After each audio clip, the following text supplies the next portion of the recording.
Welcome again one more time. Yes, one more time. Open up your Bible to Leviticus 15 and we are gonna start our series. Yes, eliminating the uncleanness of bodily discharge. Whoa. Wow. It is so good, right? We're going to talk about eliminating the uncleanness of bodily discharge. I just have to say that one more time. I just like that subject, like title. Let's get to it. Verse chapter 15 of Leviticus. The Lord spoke to Moses and Aaron, saying, "Speak to the people of Israel and say to them, when any man has a discharge from his members, his discharge make him ceremonially unclean. The uncleanness of his discharge is this: whether his member flows from his discharge or his member is stopped from discharging, it is uncleanness for him. Every bed on which the one with the discharge lies shall be unclean, and everything on which he sits shall be unclean." Verse 5. "Anyone who touches his bed shall wash his clothes and bathe in water and be unclean until the evening. Also, who sit on anything on which the one with the discharge has sat shall wash their clothes and bathe in water and be unclean until the evening. All who touch the body of the one with the discharge shall wash their clothes and bathe in water and be unclean until the evening." Verse 8.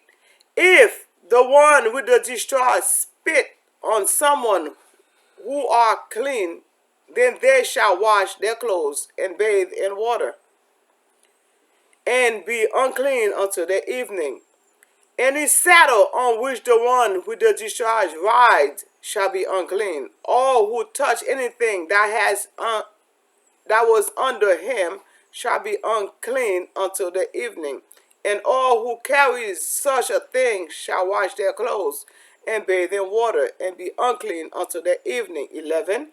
"And those whom the one with the discharge touch without his having rinsed his hand and water shall wash their clothes and bathe in water and be unclean until the evening.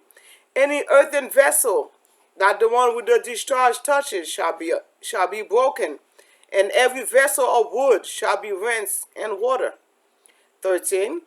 "When the one with the discharge is cleansed and of his discharge, he shall count 7 days for his cleansing. He shall wash his clothes and bathe his body in fresh water, and he shall be clean. On the 8th day he shall take 2 turtle-dove or 2 pigeons, and come before the Lord of the entrance of the tent of meeting, and give them to the priest. The priest shall offer them, one for a sin offering, the other for a burnt offering. And the priest shall make atonement on his behalf before the Lord for his discharge." 16. "If a man has an emission of semen, he shall bathe his whole body in water and be unclean until the evening. Everything made of cloth or of skin on which the semen falls shall be washed with water and be unclean until the evening. If a man lies with a woman and has an emission of semen, both of them shall bathe in water and be unclean until the evening." 19. "When a woman has a discharge of blood that is her regular discharge from her body, she shall be in her impurity for 7 days, and whoever touch her shall be unclean until the evening. Everything upon which she lies during her impurity shall be unclean. Everything also upon which she sits shall be unclean. Whoever touch her bed shall wash his clothes and bathe in water and be unclean until the evening. Whoever touch anything upon which she sits shall wash his clothes and bathe in water and be unclean until the evening. 23. Whether it is the bed or anything upon which she sit, when he touch it, he shall be unclean until the evening. If any man lies with her, and her impurity falls on him, he shall be unclean 7 days, and every bed on which he lies shall be unclean. 25. If a woman has a discharge of blood for many days, not at her time of her impurity, or if she has a discharge beyond the time of her impurity, all the days of the discharge she shall continue in uncleanness, as in the days of her impurity. She shall be unclean. 26. Every bed on which she lies during all the days of her discharge shall be treated as the bed of her impurity, and everything on which she sits shall be unclean, as in the uncleanness of her impurities. 27. Whosoever touches these things shall be unclean, and shall wash his clothes, and bathe in water, and be unclean until the evening. If she is cleansed of her discharge, she shall count 7 days, and after that she shall be clean. 29. On the 8th day she shall take 2 turtle doves and 2 pigeons, and bring them to the priest at the entrance of the tent of meeting. The priest shall offer one for a sin offering, and the other for a burnt offering. And the priest shall make atonement on her behalf before the Lord for her unclean discharge. Though you shall keep the people of Israel separate from their uncleanness, so that they do not die in their uncleanness by defiling my tabernacle that is in their midst. 32.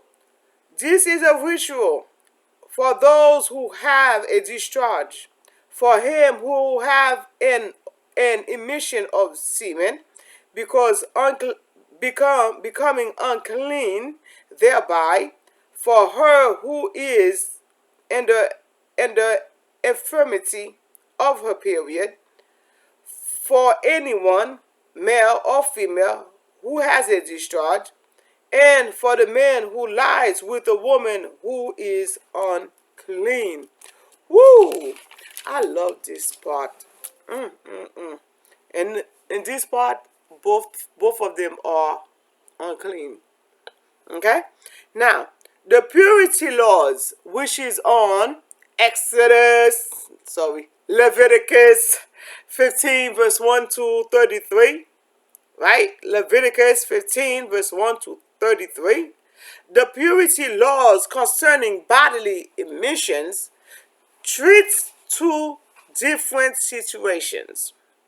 More serious genital emission of fluid that are irregular, or a sign of disease, and thou requires sacrifices for purification, from verse 2 all the way to verse 15. Talk about that. And also verse 25 to verse 30. Talk about that. And less serious genital emission that are naturally, and though requires only bathing for purification.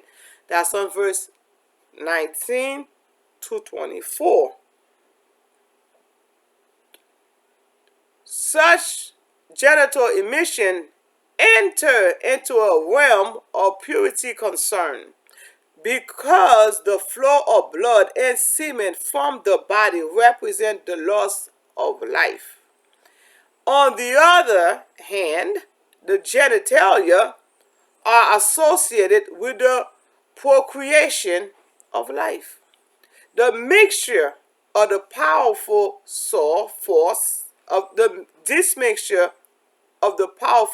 forces and boundaries of life and death create impure and unclean condition that require purification. Okay. Now, verse 18 to verse 16 to verse 18. Let me explain that part to you, because we already know the more severe the case, if it's a disease affected case, if it's a more serious genital or emission, or if there's signs of disease, you will have to do a ritual, you have to do a sacrifice. But if there's none, you just have to wash up. Okay? And you still be unclean for 7 days, until evening. Now, the normal act of sexual intercourse, which is, when we talk about verse 16, 17, and 18, and so forth, okay? The normal act of sexual intercourse and the emission of semen render both the man and the female unclean, with the minor purification of bathing and 1 day time required. The Bible does not view sex as evil, but as a gift from God. If you look at Songs of Solomon, right? However, sexual union involves powerful forces of life, and though is protected by ritual of purification. Okay? In other words, when a man semen come out, it's supposed to give life. When a woman have her monthly cycle, you could count it, because when the woman have a baby, automatically she start bleeding right after.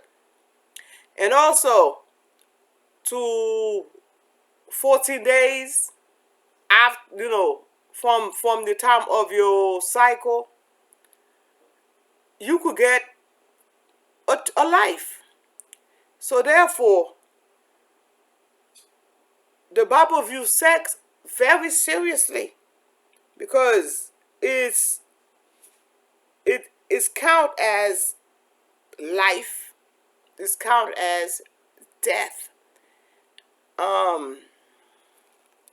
at the same time. Now, continue on to verse 31. I was going to say something, but I forgot the verse it was in. We talked about that in Exodus, but I forgot the exact verse. So once I remember it, I get back to you on that. Concern for the holiness of the tabernacle is at the heart of these purity laws, as well as other laws in Leviticus. Verse 31, he said, though you shall keep the people of Israel separate from their uncleanness, so that they do not die in their uncleanness by defiling my tabernacle that is in their midst. Okay? So, concerning the holiness of the tabernacle is at the heart of these purity laws, as well as other laws in Leviticus. The tabernacle is the ornate tent of worship that contained the seat of God's presence in the midst of Israel wilderness. You could see that in Leviticus 1 verse 1. The issue is not so much to protect God, but to protect the people from coming in contact with the holiness of God, so that they do not die in their uncleanness.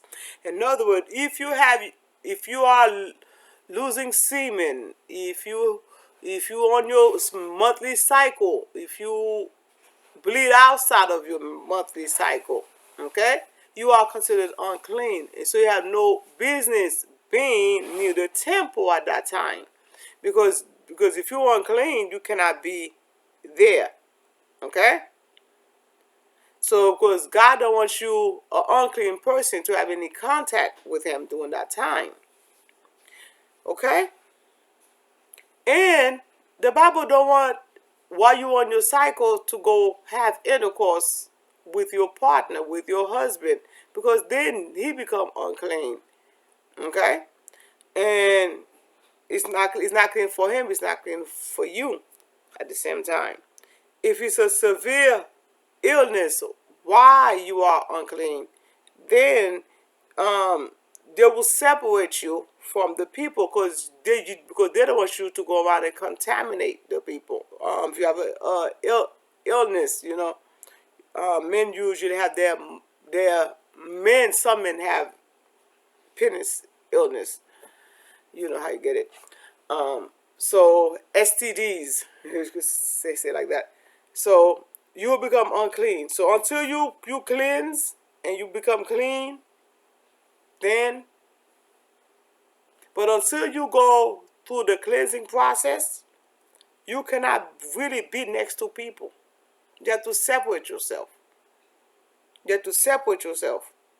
Obviously, the people did not understand that concept, so God had to educate them on how to wash themselves, how to take care of themselves. His laws, His will.